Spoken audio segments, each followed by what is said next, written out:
Devils travel to Toronto, and they come away with an impressive 5-2 victory over the Maple Leafs, a team they lost all 3 games to last year, though 2 were in overtime. But on this Tuesday night, it was the Devils that basically from the start, although they trailed 1-0 at one point, were the better team from start to finish, essentially. Absolutely, Matty, and that's what you want. You're not going to play 60 minutes. But when they had their opportunities, they got a couple breakaways, they scored goals, and they also really defended well. You know, we talk about not just Pesce, it was him and Brendan Dillon, and, you know, just everybody, Luke Hughes, everybody is contributing to blocking shots. So that's a big help. And it just really looks good from the bench when you see your teammates laying it out there like that. And then they get the win. So, again, why wouldn't they be confident? Mm-hmm. What are they doing that would lead to any insecurity? Nothing. Yeah, and it's that growth. And, again, Brett Pesce spoke to us earlier in the night about the Devils coming into this season with that mindset of let the process work. We're a good team. We'll eventually work our way out of a situation at deficit. It's not going to happen all the time, but it happened tonight, down 1-0. After one, up 4-2 after 2. And it's just the maturity of playing these games and learning. Brett said learn things from adversity, and he feels the team learned a little something of losing to Carolina in the playoffs and whatever. Nico, 9 years. Jesper, 9 years. Jack, 7 in the league. 10 for Timo Meier. 11 for Pesce. It's time. Well, it certainly is time. They've got some new players. And, you know, the process, what does that mean? The process is really stick together in your own end, Matty.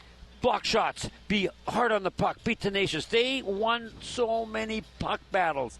You know, and when you're going down in the offensive attack, do what the coach did when he had those 3 guys out there. You know, pass the puck, drive the net, or shoot it. Or, like, the process is they're making the right plays.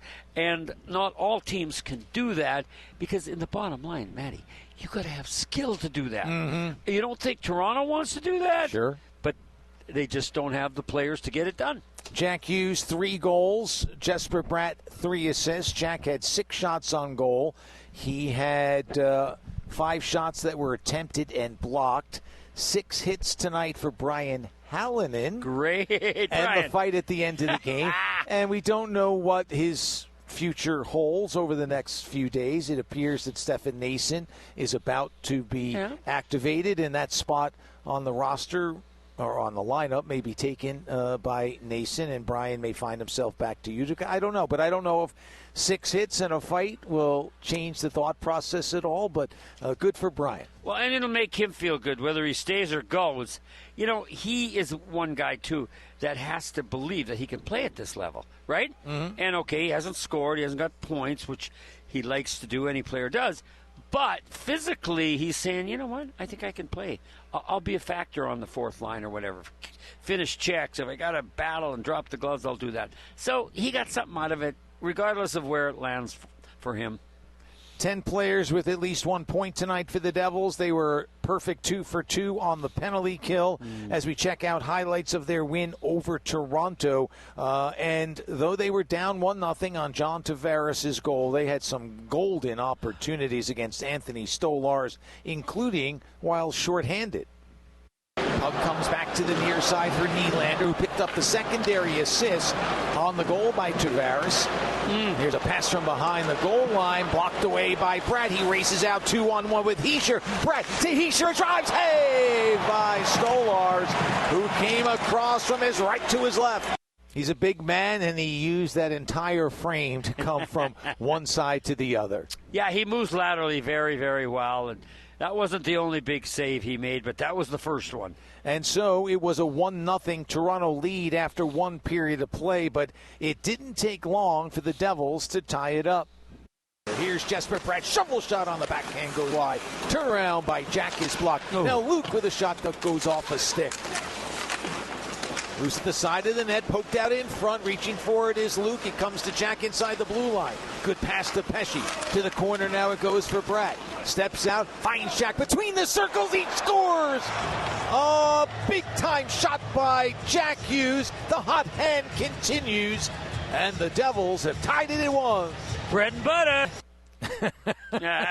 Bread and butter works out, that's for sure. Jesper Bratt with the primary assist, Brett Pesce with the secondary assist. And Jesper saw Jack as Jesper had the puck in the corner, and he saw and he moved up to delay a little bit. That gave Jack to find an open space in a seam, and the Devils tie it at 1. Well, do you think they ever not see each other in the offensive zone? No. I'm just saying, they're always looking, where is he? And you know what they do? They know how to interchange as well as anybody. And that goal was a great example. And so the Devils had tied it up at 1 at 1:27. Jack Hughes from Jesper Bratt and Brett Pesce. The Devils went on the power play on that play because Andre Palat had set a screen in front. Yeah. And it was challenged by Craig Berube for goaltender interference. After a review, and it didn't take that long, the call on the ice stood, and so the Devils had tied it at 1, and the Devils went on a power play. Well, you make a decision to challenge a goal, that's fine, but the Devils made sure that the Maple Leafs paid for it. Gritsuk moves in with a shot, blockered in the air. Lands behind the goal. Gritsuk picks it up, steps to the corner, now slides it to the blue line. Luke goes cross line. The one-timer in front. They score! Timo Meier didn't get it all. I think he wanted to put it on net. It came in front of the net, and Cody Glass, the beneficiary. It's 2-1. And maybe a Maple Leaf got a piece of it, too. There was a lot of mayhem in front. But Cody Glass with the second goal of the season, a power play goal. And the goal came at 3:20, and that power play boosts the Devils to a 2-1 lead. Yeah, and what I'm going to remember, however the shot was flopping around, Cody Glass had to scoop it up like a shovel on his backhand, Matty. It wasn't just an easy, forehand slapping in the net. He had to scoop it up, and he's scoring some nice goals, as are all the third and fourth line are really chipping in. And so that goal came at 3:20, and again, with 10 players getting on the score sheet tonight, that's an indication of how the scoring is spread around. And as you said, the second unit on the power play scoring. Devils went 1 for 3 with the man advantage tonight. But the Devils weren't done with their scoring outburst in a short period of time, as the 2-1 lead, a little over a minute and a half later, became 3-1. 14 shots for the Devils, 8 for the Toronto Maple Leafs. Carlo reaches at the blue line to keep it alive, dumps it to the corner. Lawrence with it there, tries to feed the blue line. Gritsuk intercepts. Up ahead it goes to Glendening. It's a 3-on-1, a 4-on-1 for the Devils. Dillon with a shot, he scores! A 4-on-1, and Brendan Dillon rocks it home. It's 3-1. Everybody in on the rush. Hey, wait a minute, there's some open space. I better hustle up there. Well, 2 Leafs, you talk about self-destructing. 2 Leafs crashed into each other at the center ice, and they were out of the play. So the options to pass, well, you know what I like? Brendan Dillon says, I could make a pass here, but no. I'm just going to rip this home on my own, and he let it fly. And the smile on his face was so sweet to see. His first goal in 54 games. He scored against St. Louis last December 17th, and that goal made it 3-1, and the Devils were on their way. But Toronto was not going to let them slip away all that easily, although there wasn't a big challenge tonight from the home team. Matias Michelli did score at 7:03. Craig Berube had called a timeout, and he was upset but not infuriated. It wasn't that beat red face look that coaches sometimes get. It was kind of like, okay, what are we going to do here, boys? And he settled them down. They did score. They made it 3-2. But the Devils were undeterred before the period came to an end. Jack Hughes had his second of the night. Cody Glass and Brendan Dillon for New Jersey. Glass's goal, a power play goal. Here's a takeaway by the Devils. Jack Hughes with a step, slap shot, scores! He beats Stolarz on the blocker's side. We'll have to look at it, but I think that's another one of those goals that went through the goalie, and the Devils lead 4-2. not literally through the goalie, but the sphere of it, but sphere of his body. But Matty's picking this stuff up, folks. I'm learning from the best. Well, you know, at first I didn't see it, and then I saw the replay. Yeah, that puck went through the hip and the elbow, and that's the area you want to really get tight on when Jack Hughes is going to blast it. But, you know, everybody makes mistakes, and not everybody can shoot like that Jack Hughes. His 5th goal of the season at 16-17. Jesper Bratt, Shimon Nemitz with the assists, and the Devils had a 4-2 lead that they took into the third period. And the Maple Leafs were credited with 8 shots on goal in the third, and they didn't have many early on. They did have one very late on the power play, and Jake Allen made a brilliant stop to keep it at 4-2. And, you know, that'll get lost, but not from those aficionados like you. And not from Jake Allen. He'll remember it.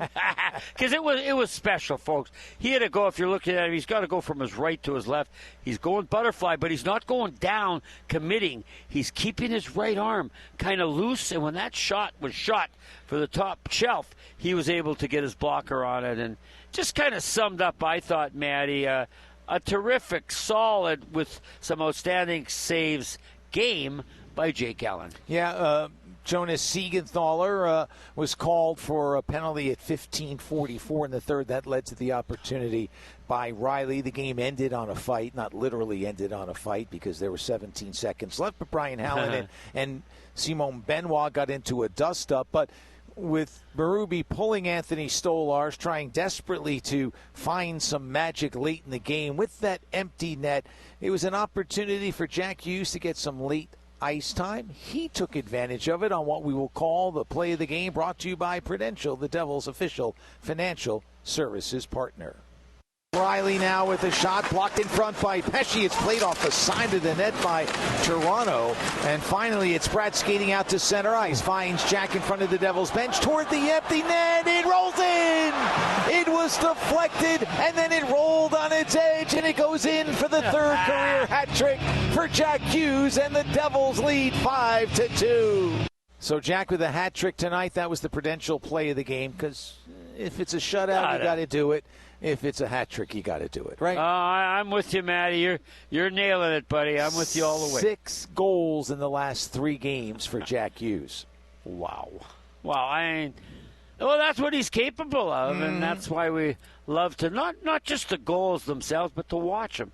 He's just so exciting. And then with Jesper Bratt as his winger or his setup man, they are just so dynamic. 3 assists for Bratt tonight. He's got 10 points. Jack with the 3 goals has 9 points, as they are a terrific 1-2 punch for the New Jersey Devils. 3rd career hat trick for Jack. His first came on November 26th of 2022 in a 5-1 victory over Washington. His next came on the 16th of December in 2023 in a 6-3 win over Columbus, and this comes in a 5-2 victory over the Toronto Maple Leafs. Cody Glass with a power play goal that gave the Devils a 2-1 lead back in the second. He spoke with the media following tonight's game. First of all, let's go talk about your goal. What did you see on the play? Obviously, crashing the net, and that kind of rebound pops out to you. How did you see it from your perspective? Yeah, it was, good overall. Timo putting the puck on net, but it starts with, Brent, one of our equipment managers, got me my stick in time after my stick broke, so got me back in the play, and then, right place, right time, and was able to bury it. When Plow was at the net, were you trying to layer up and not be so that both of you guys were on top of the crease? Is that why you tried to, backpedal? Exactly. That's kind of, when stuff happens like that, you don't want to be too into it, so you kind of take the step back and almost let it unfold, and and when you're in those positions right in front of the net, you get good bounces. So if I can make my way there more often, good things happen. How happy are you for Sheldon getting obviously the victory against his former club? Yeah, it's huge. I think we all wanted it for him, so it was great. It's a good spot to get a W in, and I think just us as a team going to that third period, just really grinding together and finding ways to win is such a good camaraderie for us. Is there any money on the board tonight? I will keep that in-house. I'm not too sure. I actually did not see, so I'm the wrong person to ask. And just what do you like about your group early on this season? 5 in a row, some tough places to play. Yeah, I think just sticking together. Like you said, our schedule's not easy. So, coming in, losing the first one and then being able to kind of rally together and, just play together. And, those third periods, we've been a lot of close games. And I think just, a lot of communicating, working together, and, the little things, just having fun out there, goes a long way early in the season. Cody Glass speaking with our Sam Kassan. Now, this morning, Sheldon Keefe met the media, and he was much more relaxed than the first time he came here to Toronto. Understandably, last year, his first year with the Devils organization, he had been previously the head coach of the Toronto Maple Leafs. Far different. He knows the people in the organization. His system is in place, et cetera, et cetera, et cetera. This completes it, right? The win completes being more comfortable and coming back here to Toronto. Oh, agreed. Absolutely, Matty. So the Devils win 5-2. Another member of this victorious team who spoke with our Sam Kassan and other members of the media is Brendan Dillon. Let's hear what he had to say. Obviously, you see a 3-on-1, and your instinct is to jump in to make it a 4-on-1. How'd you going to see that play unravel for you?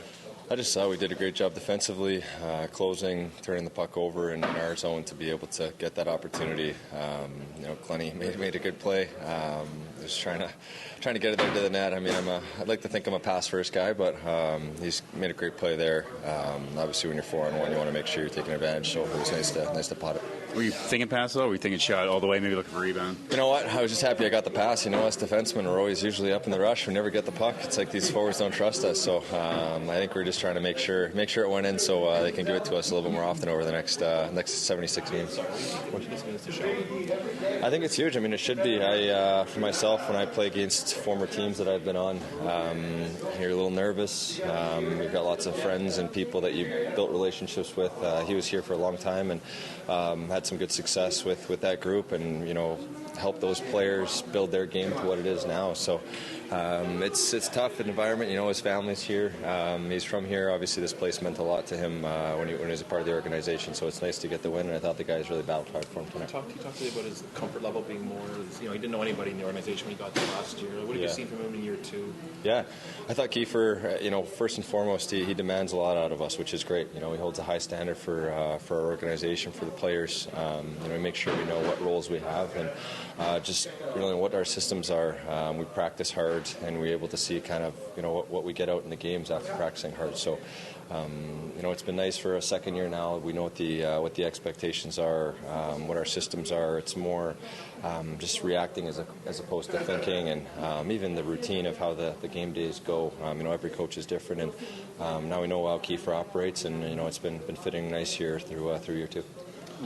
Hughes has developed he's more of a shot first mentality in the last little while because I think he had 11 or 12 shot attempts tonight. Yeah, Jack's when he's hounding pucks, he's got such great speed. He's so deceptive, agility. He's a superstar. I think when we all know what the passing ability he's got, when he shoots pucks, and we see the slap shot goal tonight. It's nice to see, and I think the more that he's scoring goals, I'm sure the more he's going to be a shoot first player, and that's the nice thing about him. He's got all those tools and the vision to kind of pick and choose between what's the right play, and tonight he obviously made 3 good ones. Without jinxing it, the PK obviously had to kill the one early, had to kill the one late. What's clicking right now for the unit?